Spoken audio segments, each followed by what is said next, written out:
Kate Milafalcha, welcome to Irish Granny Helen. Welcome to all my new subscribers. I'm very excited. I got a flurry of new subscribers when I did that video about Baba Vanga, and I really appreciate it. Check out, I have to say this, I have a membership. It's only 99 cents, but there's a lot of stuff going on behind that paywall you might be interested in. As well, I have a Substack. And my Substack has a lot more stuff you might be interested in that I can't really talk about here. Because if you're new to the channel, you probably don't know that I'm a repeat offender. I'm always in trouble with YouTube. I don't know really fully why, but I've been taking to putting things over on Substack just because they're not as judgmental. So today is Wednesday the 20th. And today is the anniversary, it's kind of the wrong word to use, but it's the anniversary of the murder of Kitty and Jose Menendez by their sons. Now, I'm covering this story because it's been ongoing controversy off and on for a very long time. It happened in 1989. We're still talking about it because they're still talking about it in the courts. I am going to be getting together with Deborah Lupien, and we're going to do a little closer look at this here. I'm also going to do a little closer look behind the paywall, so I invite you to join us. But in the meantime, let's get to work because I'm watching the clock. I'm going to give you the background of the Menendez brothers, which I did not follow. I didn't have a TV when this all happened. But what I had was a surplus of small children, and I didn't really have time to worry about what was going on in Beverly Hills. But this is an interesting story. I was taken aback by it. You couldn't avoid it. It was all over the National Enquirer. If you bought groceries, you saw them on the front cover. But other than that, so two brothers, Lyle and Eric Menendez, who on August 20th, 1989, they went into the den of their mansion in Beverly Hills, where their parents, Jose and Kitty, were watching The Spy Who Loved Me, and they put 10 shotgun shells into their mom and 6 into their father. Lyle went out to the car, reloaded to finish his mother off. It's a horrible story. The rest of the story is a Shakespearean tragedy of patricide, greed, accusations of childhood,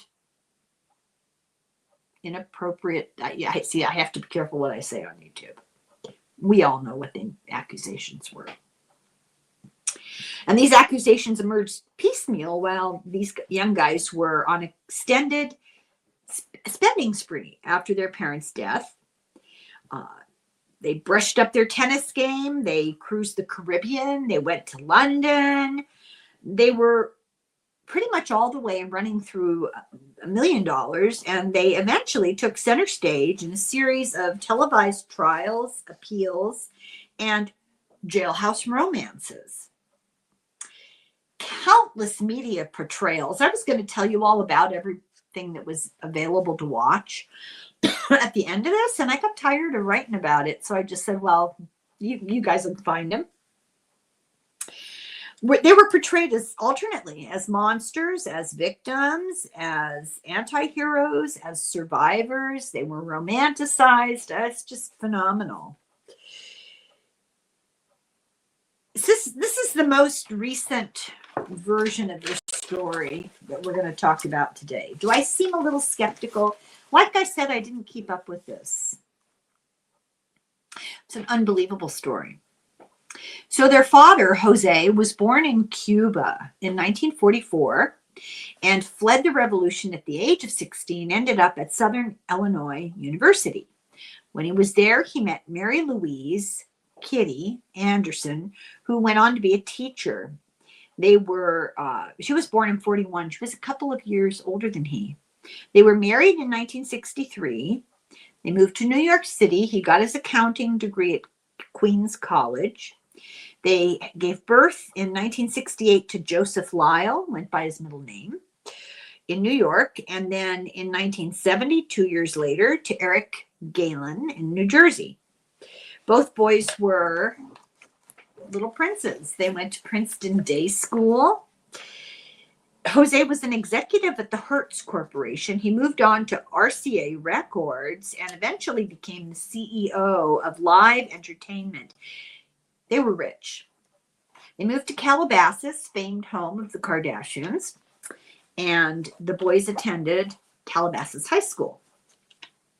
In 1988, they stole more than $100,000 worth of jewelry in a series of burglaries. Deborah and I are going to look into this a little bit more. As the repercussions of that were that Jose moved the family from Calabasas to Beverly Hills. We're going to have to look into that. It's just too weird. Eric went to Beverly Hills High School and was an average student, but a good tennis player. He was number 44 in the United States Juniors. That's pretty good. 2 weeks before the murders, he entered the 1989 Boys Junior National Tennis Championship. Meanwhile, Lyle, 2 years older, started at Princeton. I'm very curious to know how he got in. He had poor grades. He was put on academic probation. Then he was suspended for plagiarism. Definitely see a pattern of criminal versatility. That's one of the checklists on the Hare psychopathic checklist. He, one day in his first semester at Princeton, threw out his roommate's belongings because he didn't want to share the room. Then he let the sinks overflow on purpose to make it miserable. And then he broke a rule by painting his room. You know, like painted the walls a whole different color. He got in trouble. Meanwhile, Eric at Beverly Hills High School wrote a screenplay with a classmate called Friends. It's the story of a young man who kills his parents for money. Yeah, now you know I am skeptical about everything here. So the crime, we'll talk about the crime. It was brutal. It was the worst that many of these police officers of decades had ever seen and still talk about with horror. I am not going into the real details because they made me sick. And I worked in hospitals. It really made me sick. It was gross. However, some of it you have to know. And so I'll do my best to not make it awful. So August 18th, 1989, the two of them went to buy some guns. And they weren't able to get handguns because of the California law of waiting. You had a waiting period. But they could get shotguns right away. So they did. And they were using false ID. They went to the Big Five in San Diego. So they had gone to a number of different shops that wouldn't sell them anything. They used, Eric got a license from his friend. Eric used the license of Lyle's friend, Donovan Goodrow. And we don't know, did they steal it or was it given to them? We'll have to find out. Deborah and I will, yeah. August 20th, they walked into the den. Their parents were watching a movie and they just slaughtered them while they watched this movie. Mother tried to crawl away. Lyle went out to the car, reloaded, came back in and shot her in the face. That's all the awfulness we'll talk about. They waited for the police at the house. They thought surely all these shotgun shells, 16 shots, somebody would show up. Nobody did. So when nobody showed up, they left. They threw out their bloody clothes. They burned their shotguns. No, buried. Sorry, can't read my handwriting. Buried their shotguns on Mulholland Drive. Mulholland Drive is up in the hills above LA, and it's pretty remote. A lot of weird things happen up on Mulholland Drive, but it has a nice view. They tried to establish an alibi. They went to a theater to buy movie tickets, but they gave up because there was a time stamp on the tickets and they weren't prepared for that. They then went to a Taste of LA festival at Santa Monica Civic Auditorium. It's like a food fair. Then they went home and there were still no cops. So Lyle called 911 and said, someone killed my parents. They put on quite a display. He said, I just came home and found them. And in the background, you can hear Eric screaming and crying. Nobody ever tested them for gunshot residue. Now, keep in mind, the police don't know what happened. They're believing what these kids are telling them. They lied about their whereabouts. Lyle said that he thought that probably these killings were business related, implying mafia type business. And this is a quote from one of the police. It was the most brutal killing cops had ever seen. And I wrote here in parentheses, a horrible description, especially what happened to Jose's. So that's a significant forensic clue. The cops investigated a possible mob connection. Meanwhile, the brothers were on their spending spree. They bought cars. Lyle bought Chuck's Spring Street Cafe in Princeton. They sold buffalo wings. He bought the cafe. He bought 3 Rolexes and a Porsche Carrera. Eric hired a full-time tennis coach and started competing in overseas tournaments. Both bought adjoining condominiums in Marina del Rey, which money, lots of money. They took the trips. They went to Knicks games. There's a picture of them that was inadvertently taken where they're in the crowd at a Knicks game. They spent $700,000 and more from life insurance, but they were very upset to find out that the $15 million that they thought they were going to get was going to go to live entertainment. The cops began to look at them and their spending and thought, could money be a problem here? The cops questioned family members who denied that there was any change in their spending habits. I guess they were always buying Porsches. Eric's friend, Craig Conarelli, I can't say it, I'm sorry. He told the police that Eric confessed and also told Craig about this script he'd made in high school, friends, about the killing. Craig wore a wire for the police. Tried to get Eric to talk about it again, and Eric denied it. Glenn Stevens, who was Lyle's friend, told the police that a family member found a new will on a computer at the mansion. And when Lyle heard about it, he came to Beverly Hills from Princeton, where he was at school, to erase the computer, and he hired a computer expert to be sure it was completely erased. Eric confessed to Jerome Oziel, the psychologist. This guy is problematic. I couldn't believe it. They had a psychologist who just, I think he skipped the class on ethics. He told his girlfriend, Judalyn Smith, that Eric had confessed to him, and he began recording sessions with Eric and with Lyle without them knowing, trying to get them to talk more. And then he and Smith broke up. And when they broke up, Smith went to the police. Of course she did. March 8th, 1990, Lyle was arrested. And March 11th, Eric finally returned from a tennis tournament in Israel and turned himself in.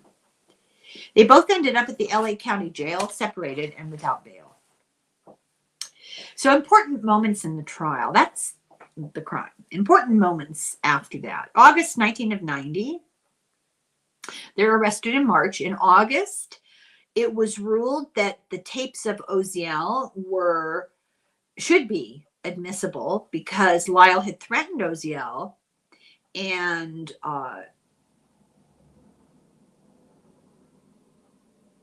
wait a second, did I read that correctly?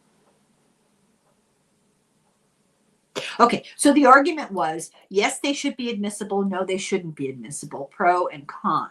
And yes, they should be admissible. No, because they're incriminating. He threatened Oziel, and there's that doctor-patient privilege that was violated.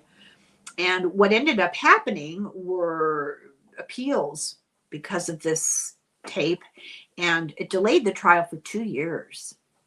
So exactly 2 years later, August of 92, the court in California said the tapes were admissible, but not the murder confession. So the fact of the tapes being made secretly and other things they talked about, but not the admission confession to the crime.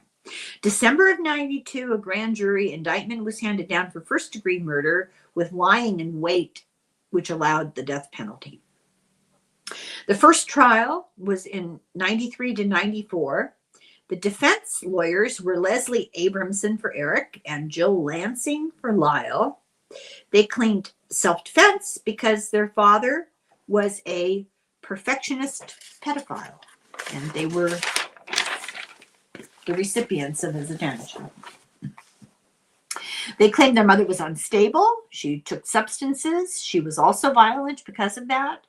Lyle claimed that he had been interfered with by his father from the age of 6 to 8, and Eric claimed until adulthood. Eric admitted to Lyle that that was ongoing for him from his father 2 weeks before the killings. The father had threatened them, silence or death. So their story is they got the shotguns for self-protection, self-defense. They alleged that they feared that their father would kill them and that what happened in that den was self-defense. The prosecution was a woman named Pam Bozanic. She said this is not manslaughter because they're trying to look for any way out. There was no imminent danger. The guns were bought in advance. It was planned. There was premeditation. The tapes admitted that they'd thought about it beforehand. And it wasn't self-defense because of what happened to Kitty. She was no threat at the end. The allegations against the father were made up. According to the prosecution, they were never mentioned after the deaths for 7 months. Nobody ever said anything. They never mentioned to Oziel, I don't know what his name is. They never mentioned this behavior on their father's part to their friends. And the prosecutor called them liars. She played the 911 call and said, listen to them. It's staged. They're good actors. Lyle offered money to his girlfriend to lie and say that Jose had made advances to her, but she reported that to the police. Lyle's trying to get her to do it. The defense brought out their cousin, and she said that in the 1970s, Lyle confessed to her about the abuse. She went to her Aunt Kitty. Kitty said that Lyle was lying. She did admit under cross-examination that she never actually saw anything happen. Another cousin said that Eric had confessed to him that the father was up to no good, and the cousin denied that this was a lie. This was the truth, he said. The defense put into evidence a photograph that was taken of the bottom half of two young boys naked. And the only problem was there no proof of who it was and no proof of who took the picture. You can make accusations, but there was no proof. The tapes were played, and they didn't mention anything in the tapes sessions with the counselor, but they did say that the father was a dictator and the mother was into self-harm. They actually said this. This is hard to believe. We were doing her a favor. We put her out of her misery. But they didn't kill him in self-defense. They did it from hatred, is what the prosecution had to say. Lyle said his father would be proud of him for taking action. The defense psychologist and Smith both testified that Oziel was manipulative. Couldn't trust him either. The allegations about Jose existed, that he was not interested in women, and that he had movies that depicted that other kind of behavior. I have to be very careful, you guys. I'm sorry. But he was a married man, but he had these movies that depicted another kind of gendered behavior. I think we know what we're talking about. I would say it quite openly, but I get in trouble. So, and Eric said that he didn't know, was this his father's? Was his father that way? But, what was going on, because his father was, the interference was with him, his son. The judge ruled they couldn't refer to the script friends about the plot. And they also couldn't use the word sociopath. I guess it was too much of a judgment. The burglaries that happened were described by defense witnesses as the boys acting out because of what was going on in their personal life. There was a mistrial declared along gender lines in the jury, and no plea bargain was offered, so they went to a second trial, 95 to 96. This time, no cameras were allowed. There was much less media coverage. There were 64 defense witnesses. Eric said that he knew that Jose had written him out of his will.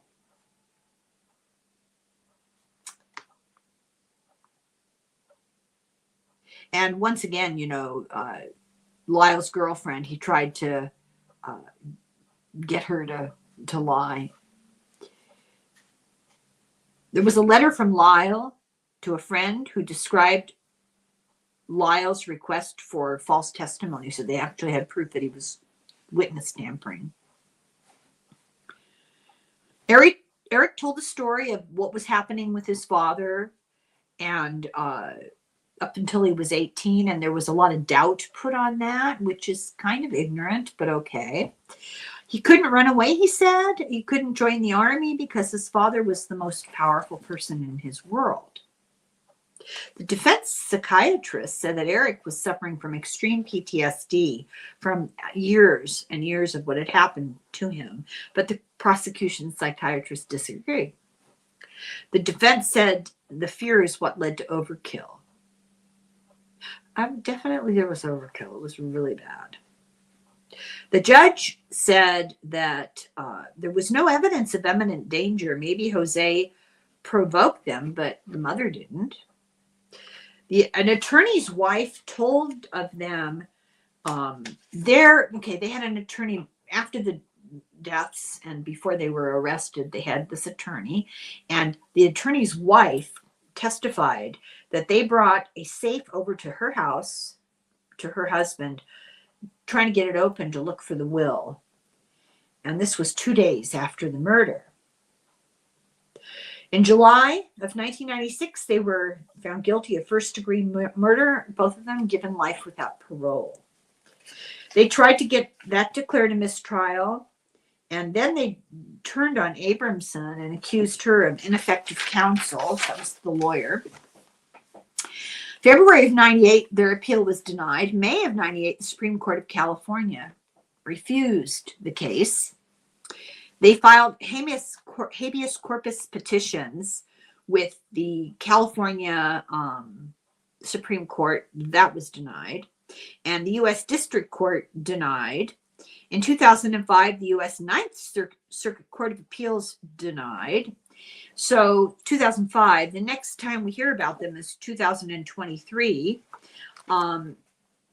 After members of Menudo, the singing group, their father for this entertainment company did a lot with groups of singers and actors, and this was a boy group. A member of Menudo claimed on TV that Jose had drugged him for the purposes of having his way at the Menendez home in New Jersey, and they used this recording of this TV confession to appeal for a new hearing.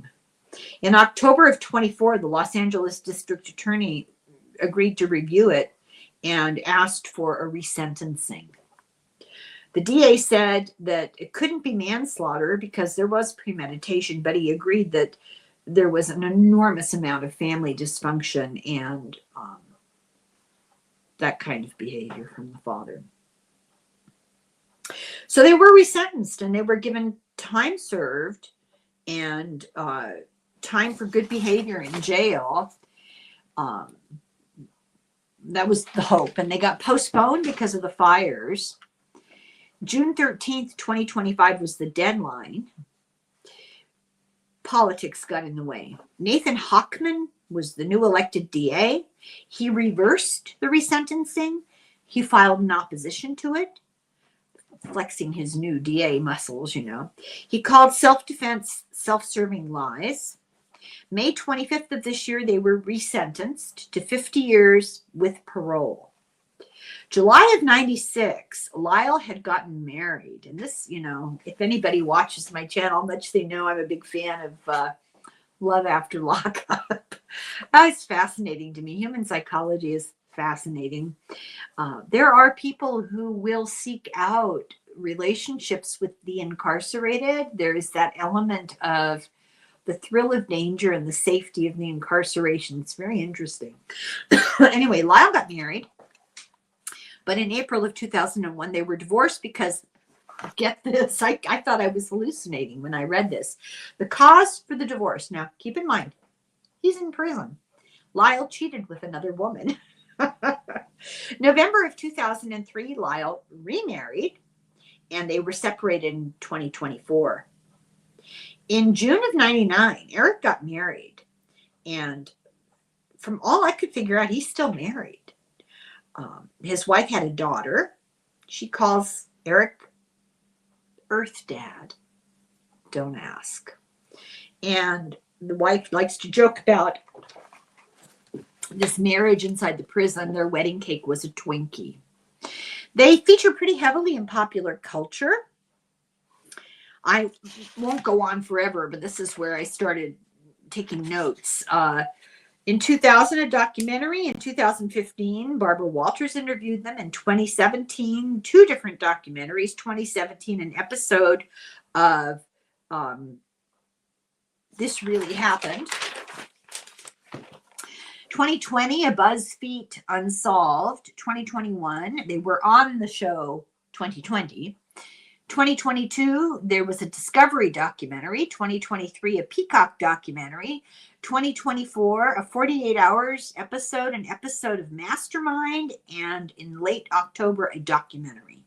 In 94, there was a CBS movie, a TV movie. In 2017, a Lifetime movie. And my favorite, who played Kitty? Courtney Love. In 2017, a Law and Order True Crime episode. In 2024, a Netflix Monster episode. In 2024, a podcast, You Can't Make This Up. So that's, I quit at that. There's other stuff too that involve them, but enough is enough. So it remains to be seen when they'll be eligible for parole and what will be decided at that point. But it's entirely possible that they could get out of prison.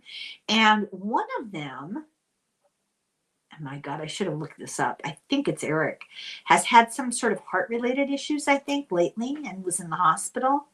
So I hope he'll be okay. You know, he's young still. So that's the story of the Menendez brothers. Join me in our membership. We'll do, you know, a little deeper look at that.